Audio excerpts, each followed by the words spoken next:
क्या brain wash कर दिया इस अनु ने आपका? चाहे कोई भी सामने हो, आप अनु को सपोर्ट करेंगे। आखिर ऐसा क्यों करते हैं आप?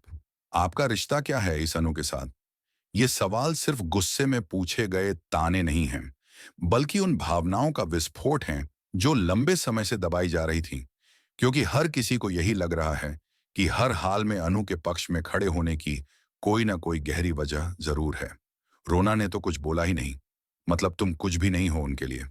यह चुप ही अनु के लिए सबसे ज्यादा चुभने वाली थी, क्योंकि कई बार जवाब से ज्यादा खामोशी इंसान को तोड़ देती है। हम अमीर लोग ना सोशल सर्विस बहुत करते हैं, चैरिटीज बहुत करते हैं, और तुम भी वही हो उनके लिए, एक चैरिटी।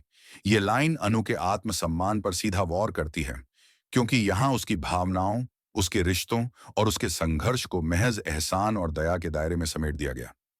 आने वाले 48 घंटों का मैं सारे सबूत इकट्ठे करके तुम्हारे पापा को इम्प्रूव कर दूंगा। ये मेरा वादा है। ये वादा उम्मीद की एक किरण लेकर आता है, जहां भरोसा, सच्चाई और इंसाफ साथ चलते नजर आते हैं। सर, मुझे इस बार आपसे ना आपकी कोई मदद चाहिए, ना कोई दिलासा, ना कोई वादा। मैं अपने पापा को इनोसेंट प्रूफ करके रहूंगी, दम पर। 48 घंटों के अंदर गोपाल जी और पुष्पा जी को निर्दोष साबित करके। अनु के ये शब्द उसकी जिद, उसके आत्मबल और उसकी उस आग को दिखाते हैं जो अब किसी सहारे की मोहताज नहीं रहना चाहती। सीरियल तुमसे तुम तक में आ गया है बहुत ही धमाकेदार ट्विस्ट। जी हाँ, आप आने वाले ट्विस्ट में देखने वाले हैं कि यहां पर अब जो मानसी है, उसने आकर सब कुछ खराब कर दिया है। क्योंकि असल में यहां पर गोपाल जी जब अपने ऊपर ले लेते हैं सारा इल्जाम, तो उसके बाद अब आर्य कहता है कि गोपाल जी ऐसा कर ही नहीं सकते। मुझे उन पर पूरा विश्वास है, क्योंकि इंसान को देखकर पता चल जाता है कि वो किस तरीके का है। अगर उनसे एक्सीडेंट होता तो वो उसी समय बता देते। ये भरोसा कहानी में इंसानियत और सच्चाई की एक मजबूत दीवार खड़ी करता है, जहां शक के बीच भी विश्वास जिंदा है। जिसके बाद यहां पर झंडे कहता है कि देख ले यार, जिसके बाद वो कहता है कि हाँ तुम जाओ और उनकी बेल कराओ। ये पल कहानी में एक अहम मोड़ लेकर आता है, क्योंकि यहां से साफ हो जाता है कि सच के पक्ष में खड़े लोग अब पीछे हटने वाले नहीं हैं। लेकिन यहां पर अनु वो बहुत ही खुश भी हो जाती है जब झंडे जाकर बेल कर आता है, क्योंकि उसे लगता है कि शायद अब हालात उसके पापा और पुष्पा जी के लिए थोड़ा आसान होंगे और उन्हें इंसाफ की राह मिल जाएगी।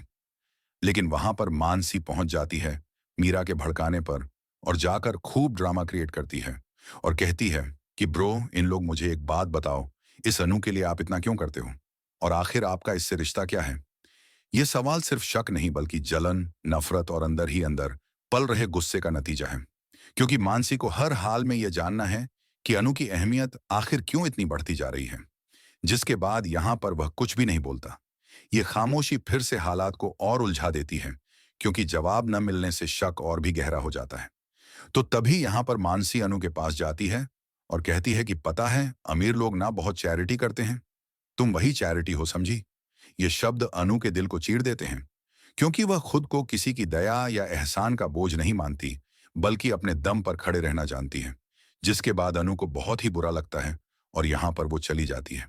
ये उसका दर्द है, उसका अपमान है और उसका आत्मसम्मान है जो उसे वहां से दूर ले जाता है। जिसके बाद यहां पर अब जो आर्य है वह कहता है कि अनु तुम चिंता मत करो, मैं 48 घंटे के अंदर अंदर तुम्हारे पापा को इनोसेंट प्रूव करवाऊंगा। ये फिर से एक भरोसे भरा वादा है जो हालात को संभालने की कोशिश करता है। जिसके बाद यहां पर अनु कहती है कि मुझे आपकी कोई जरूरत नहीं है, मैं अपने पापा को खुद इनोसेंट प्रूव करवा सकती हूँ। यह जवाब उसकी मजबूती और आत्मविश्वास को साफ दिखाता है, जहां वह किसी सहारे के बजाय अपने हौसले पर भरोसा करना चाहती है। जिसके बाद वह वहां से गुस्से में चली जाती है। तभी आर्य सोच लेता है कि वह पुष्पा जी और गोपाल जी दोनों को इस केस से बाहर निकालेगा, वह भी बाइज्जत। यह फैसला कहानी में एक मजबूत टकराव की नींव रखता है, जहां सच्चाई और साजिश आमने सामने आने वाली है। जिसके बाद आप देखने वाले हैं सीरियल में बहुत ही धमाकेदार ट्विस्ट, क्योंकि यहां पर जो मीरा है, उसने यह सारा खेल रच तो दिया है रघु के साथ मिलकर। यह खुलासा कहानी को और भी ज्यादा गंभीर और खतरनाक मोड़ पर ले जाता है, क्योंकि अब साफ हो जाता है कि जो कुछ भी हुआ है वह एक सोची समझी साजिश का हिस्सा है। लेकिन बेचारा रघु वो बच नहीं पाएगा, क्योंकि यहां पर अब असल में होगा कुछ ऐसा कि जब मोहल्ले का सीसीटीवी चेक होगा कि आखिर उस समय घर से कौन कौन निकला था। ये जांच सच को सामने लाने की सबसे बड़ी कड़ी बन जाती है, जहां कैमरों की नजर से कोई भी झूठ ज्यादा देर तक छुपा नहीं रह सकता। तो गोपाल जी और पुष्पा जी, वो दोनों घर में ही थे, बल्कि बस वो चाबी लेने के लिए बाहर तक गई थी। यह तथ्य केस की पूरी दिशा बदल देता है, क्योंकि जिन पर इल्जाम लगाया गया था, वही लोग अब बेगुनाह साबित होने के करीब पहुंच जाते हैं। जिसके बाद यहां पर वो देखने वाले हैं कि उस समय रघु लेकर निकला है गाड़ी को, और उसके बाद अब यहां पर बहुत ही बड़ा धमाका होगा। ये पल कहानी में टहलका मचा देने वाला है, क्योंकि सारी उंगलियां अब सीधे रघु की तरफ उठने लगेंगी। जिसके बाद यहां पर रघु को छोड़ने नहीं वाला है अब आर्य, लेकिन रघु तो पहले से ही यहां से गायब हो चुका है।